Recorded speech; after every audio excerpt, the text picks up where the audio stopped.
نحمده ونصلي على رسوله الكريم اما بعد فاعوذ بالله من الشيطان الرجيم بسم الله الرحمن الرحيم رب اشرح لي صدري ويسر لي امري واحلل عقدة من لساني يفقهوا قولي۔ دعا کرتے وقت انسان کو حمد و ثنا کے ساتھ آغاز کرنا چاہیے، یعنی اللہ سبحانہ وتعالیٰ کی تعریف کرنی چاہیے، نبی صلی اللہ علیہ وسلم پر درود شریف پڑھنا چاہیے اور اس کے بعد اپنی عرض رکھنی چاہیے۔ تو جس دعا کے آگے پیچھے درود شریف پڑھ لیا جائے وہ دعا بھی قبول ہوتی ہے۔ فضالہ بن عبید رضی اللہ عنہ سے روایت ہے کہ ایک مرتبہ رسول اکرم صلی اللہ علیہ وسلم تشریف فرما تھے۔ ایک شخص آیا اور اس نے نماز پڑھی، پھر کہنے لگا اے اللہ مجھے بخش دے اور مجھ پر رحم کر۔ تو رسول اللہ صلی اللہ علیہ وسلم نے فرمایا اے نمازی تو نے جلدی کی، جب نماز پڑھ چکو تو بیٹھے رہو، اللہ کی اس طرح حمد و ثنا بیان کرو جیسا کہ اس کا حق ہے، پھر مجھ پر درود بھیجو، پھر اس سے دعا کرو، یعنی یہ دعا مانگنے کا ادب اور سلیقہ ہے۔ پھر اسی طرح یہ ہے کہ انسان کی دعاؤں کی قبولیت میں بعض اوقات اس کے گناہ حائل ہوتے ہیں، اور جب انسان استغفار کرتا ہے، توبہ کرتا ہے تو دروازے کھل جاتے ہیں۔ اسی لیے انسان جب دعا کرے تو اس کے ساتھ ساتھ اپنے رب سے توبہ اور استغفار کرے۔ پھر اسی طرح دعا کرنے کے ادب میں سے ایک چیز یہ بھی ہے کہ انسان جب دعا کرنا شروع کرے تو سب سے پہلے اپنے لیے دعا کرے، پھر اپنے قریبی لوگوں کے لیے دعا کرے اور پھر تمام لوگوں کے لیے دعا کرے۔ کہ بعض اوقات ہم سمجھتے ہیں ہماری دعا قبول نہیں ہوئی، اور شیطان کا کام یہ ہوتا ہے کہ وہ بندے کے دل میں مایوسی پیدا کرے۔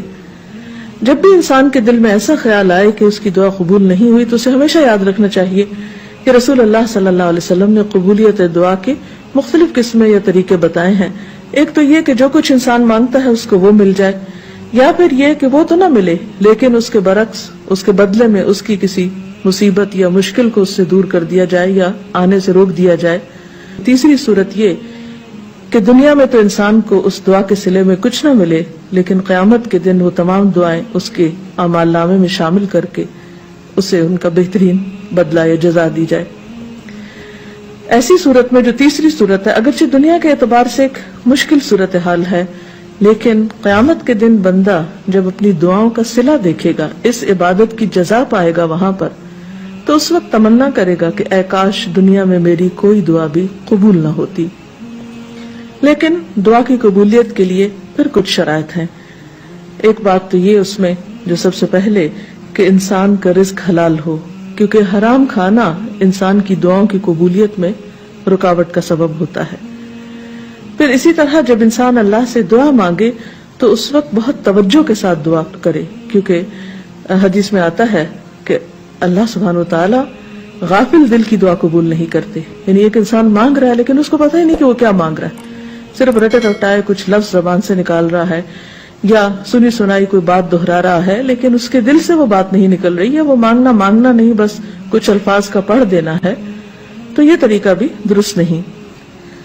پھر اسی طرح ہم دیکھتے ہیں کہ دعا سے بڑھ کر کوئی چیز اللہ کے ہاں معزز نہیں۔ حدیث میں آتا ہے لیس شیء اکرم علی اللہ من الدعاء، کہ اللہ کے نزدیک دعا سے زیادہ عظمت والا کوئی عمل نہیں۔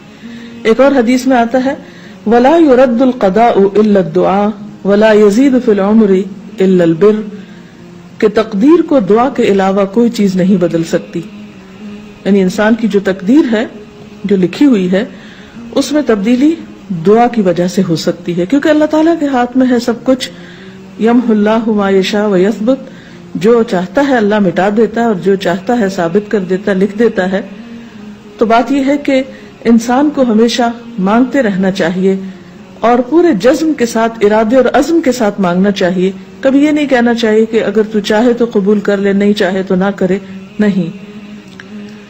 انسان دعا مانگتے وقت پورا یقین رکھے کہ اللہ تعالیٰ اس کی دعا قبول کر سکتا ہے، اور واقعی قبول کرتا ہے، کیونکہ حدیث میں آتا ہے رسول اللہ صلی اللہ علیہ وسلم نے فرمایا ان ربکم حی کریم یستحیی من عبدہ اذا رفع یدیہ الیہ فیردہما صفرا، تمہارا رب بڑا حیا کرنے والا اور سخی ہے جب بندہ اس کے حضور ہاتھ اٹھاتا ہے تو انہیں خالی لوٹاتے ہوئے اسے شرم آتی ہے. یعنی اللہ تعالیٰ جو مالک الملک ہے، تمام خزانے اس کے ہاتھ میں ہیں. وَلِلَّهِ خَزَائِنُ السَّمَاوَاتِ وَالْأَرْضِ، آسمان و زمین کے سارے خزانوں کی کنجیاں اس کے پاس ہیں، ان کا مالک وہ ہے. لہٰذا ایسا نہیں کہ کبھی انسان کی دعا قبول نہ ہو تو اس کا سبب یہ ہو خدا نخواستہ کہ وہ دینے پہ قادر نہیں، وہ دیتا ہے اور وہ خالی ہاتھ نہیں لوٹاتا بندے کو. بس صرف فرق یہ ہے کہ قبولیت کے کئی طریقے ہو سکتے ہیں. اور خاص طور پر اگر بندہ مانگتا نہیں ہے تو یہ چیز اس کو ناپسند ہے، اس پر وہ ناراض ہوتا ہے، کیونکہ اللہ بندے سے یہ چاہتا ہے کہ بندہ اپنے رب کا شکر ادا کرتا رہے، اس سے مانگتا رہے، کیونکہ اللہ نے بندوں کو اپنی عبادت کے لیے پیدا کیا ہے. اگر بندے سب نعمتیں اس سے پا کر اس سے بے نیاز ہو جائیں تو یہ چیز اللہ تعالیٰ کو پسند نہیں. خصوصیت کے ساتھ جیسے دعا کی قبولیت کے اوقات ہیں، مثلا آذان سن کر اس کا جواب دینے کے بعد دعا قبول ہوتی ہے. تہجد کے وقت کی یعنی رات کا آخری پہر جو ہوتا ہے اس وقت دعا قبول ہوتی ہے. پھر اسی طرح عبادات کے بعد جیسے نماز کے بعد، قرآن پاک پڑھنے کے بعد، پھر روزہ کھلنے کے وقت، اسی طرح حج عمرے کے جو مختلف مناسک ہیں ان کی ادائیگی کے دوران، کعبۃ اللہ پر پہلی نظر پڑتے ہوئے. اس کے بہت سے ایسے مواقع کتابوں میں آپ پڑھ سکتے ہیں کہ جس میں انسان کی دعا رد نہیں ہوتی، قبول کر لی جاتی ہے. تو اس میں اگر انسان تھوڑی دیر کے لیے ارادتاً یکسوئی اختیار کرے تو انشاءاللہ اس کو فائدہ ہوگا. مثلا رات کے آخری حصے میں دعائیں بہت قبول ہوتی ہیں. حدیث میں آتا ہے رسول اللہ صلی اللہ علیہ وسلم نے فرمایا، ہمارا رب تبارک و تعالی ہر رات کو اس وقت آسمان دنیا پر آتا ہے جب رات کا آخری تہائی حصہ رہ جاتا ہے. وہ کہتا ہے، کوئی مجھ سے دعا کرنے والا ہے کہ میں اس کی دعا قبول کر لوں؟ کوئی مجھ سے مانگنے والا ہے کہ میں اسے عطا کر دوں؟ کوئی مجھ سے بخشش طلب کرنے والا ہے کہ میں اسے بخش دوں؟ یعنی اگر کوئی اس وقت مجھ سے دعا کرے گا تو میں ضرور اس کی دعا قبول کر لوں گا. لیکن عموماً رات کے آخری حصے میں انسان گہری نیند میں چلا جاتا ہے اور یہ قبولیت کا وقت اس سے کھو جاتا ہے. تو اس خصوصی طور پر اگر انسان کی زندگی میں کوئی پریشانی ہو یا کچھ چیزوں کے بارے میں وہ واقعی سنجیدہ ہو کہ وہ اسے ملنی چاہیے دنیا اور آخرت کی کامیابیوں میں سے، بھلائیوں اور خیر میں سے، تو اس کو چاہیے کہ اس وقت میں دعا کا اہتمام کرے. نبی صلی اللہ علیہ وسلم نے یہ بھی فرمایا کہ تمام اوقات سے زیادہ بندہ پچھلی رات میں اپنے رب کے قریب ہوتا ہے. پس اگر تم سے ہو سکے تو تم اس گھڑی میں اللہ کو یاد کرنے والوں میں سے بن جاؤ تو ضرور بن جاؤ. پھر اسی طرح آذان کے بعد اور اقامت سے پہلے دعا قبول ہوتی ہے. یعنی مؤذن جب آذان دے رہا ہو تو جو الفاظ وہ دہرا رہا ہو ان کو دہراتے جانا چاہیے، سوائے حی علی الصلاۃ اور حی علی الفلاح کے کہ اس کے جواب میں لا حول ولا قوت الا باللہ پڑھنا چاہیے. اور جب مؤذن آذان کہہ چکے تو آذان کے بعد کی دعا پڑھ کے درود شریف پڑھ کر جو بھی انسان کے دل میں حاجت ہو وہ اپنے رب کے سامنے رکھے تو وہ دعا ایک قبولیت کا وقت ہوتا ہے. اس وقت آسمان کے دروازے کھلتے ہیں، تو اس وقت انسان کو یہ وقت ضائع نہیں کرنا چاہیے اور چھوٹی چھوٹی چیزیں بھی اپنے رب سے مانگتے چلے جانا چاہیے تاکہ انسان کسی انسان کا محتاج نہ ہو. پھر اسی طرح سجدہ میں انسان اپنے رب کے بہت قریب ہوتا ہے، اس وقت دعائیں خوب سنی جاتی ہیں تو خوب انسان کو پکارنا چاہیے. فرض نماز کے بعد دعا قبول ہوتی ہے، تو فرض نماز کے بعد آیت الکرسی پڑھنا اور دعا مانگنا انسان کے فائدے میں ہے، بجائے اس کے کہ انسان فوراً مصلی سے اٹھ جائے یا ادھر ادھر کی باتیں شروع کر دے. پھر اسی طرح جمعے کے دن ایک خاص گھڑی ہوتی ہے جس میں انسان کی دعا قبول ہوتی ہے، اور اس کے بارے میں ایک روایت میں آتا ہے کہ وہ جمعے کے دن کی آخری گھڑی ہوتی ہے. تو بہرحال جمعے کے دن خصوصی طور پر دعاؤں کے مانگنے کا اہتمام کرنا چاہیے. پھر اسی طرح ماہ رمضان میں ہر دن اور رات میں ایک گھڑی ایسی ہوتی ہے کہ جس میں دعا قبول ہوتی ہے، اس وقت بھی زیادہ سے زیادہ دعائیں مانگنی چاہیے. عرفہ کے دن اللہ سبحانہ وتعالی سب سے زیادہ لوگوں کو جہنم کی آگ سے آزاد کرتا ہے، تو اس دن وہاں کے لوگ جو حج پر گئے ہیں وہ تو دعائیں مانگتے ہی ہیں، اور جو لوگ نہیں بھی جا سکے وہ بھی اس دن کی برکت سے فائدہ اٹھاتے ہوئے خوب دعائیں کریں. پھر اسی طرح بارش ہوتے وقت بھی دعا قبول ہوتی ہے. پھر زمزم پیتے وقت دعائیں قبول ہوتی ہیں. قرآن مجید کی تلاوت کے بعد دعا قبول ہوتی ہے. تو انسان کو ان مواقع سے خوب فائدہ اٹھانا چاہیے. پھر اسی طرح مریض اور میت کے پاس جو دعائیں کی جاتی ہیں وہ بھی قبول ہوتی ہیں.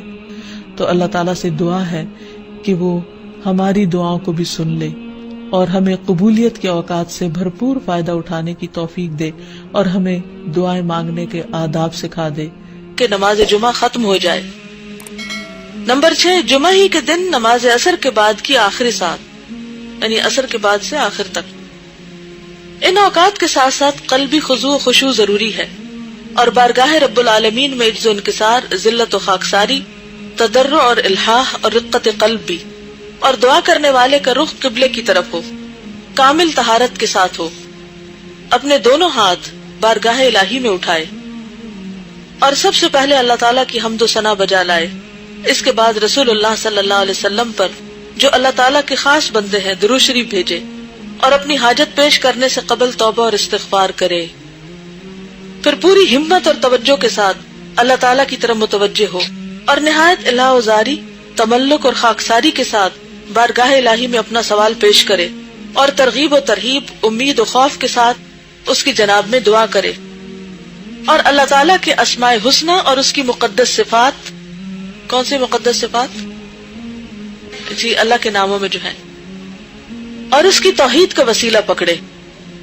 دعا سے پہلے کچھ صدقہ و خیرات کرے تو امید ہے کہ یہ دعا مسترد نہ ہوگی، خصوصاً جب کہ وہ دعائیں پڑھی جائیں جن کے بارے میں رسول اللہ صلی اللہ علیہ وسلم کا ارشاد ہے کہ ان کے قبول ہونے کی امید کی جا سکتی ہے، یا وہ دعائیں پڑھی جائیں جن میں اسم اعظم موجود ہے، اللہ کا بہت بڑا نام.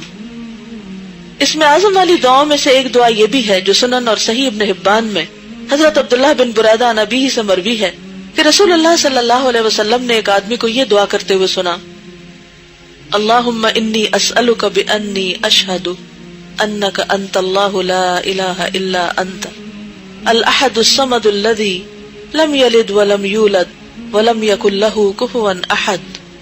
اے اللہ، میں تجھ سے اس وسیلے کے ذریعے مانگتا ہوں کہ میں گواہی دیتا ہوں کہ تو اللہ ہے، تیرے سوا کوئی دوسرا الہ نہیں، تو اکیلا ہے، بے نیاز ہے، ایسی ذات ہے کہ نہ کسی کو جنا اور نہ خود کسی سے جنا گیا اور نہ کوئی اس کے برابر ہے. تو اس میں اللہ تعالیٰ کا کون سا نام ہے بہت بڑا؟ الاحد، الصمد. یعنی ان ناموں کے ساتھ اگر اللہ کو پکارا جائے، یا احد یا صمد، یا پھر اسی طرح اس دعا کو پڑھ کر دعا مانگی جائے جو بھی دل میں ہے، تو دعا قبول ہوگی. اس کی یہ دعا سن کر رسول اللہ صلی اللہ علیہ وسلم نے فرمایا: لقد سأل اللہ بالاسم الذی اذا سئل به اعطى واذا دعی به اجاب. سنن ابن ماجہ ابواب الدعاء. یہ آدمی اللہ تعالیٰ کے اس نام سے مانگتا ہے کہ جب اس کے وسیلے سے سوال کیا جائے تو وہ دیتا ہے، اور جب اس کے ذریعے دعا کی جائے تو وہ قبول کرتا. سبحانک اللہم و بحمدک اشہد ان لا الہ الا انت استغفرک و اتوب الیک. السلام علیکم و رحمۃ اللہ وبرکاتہ.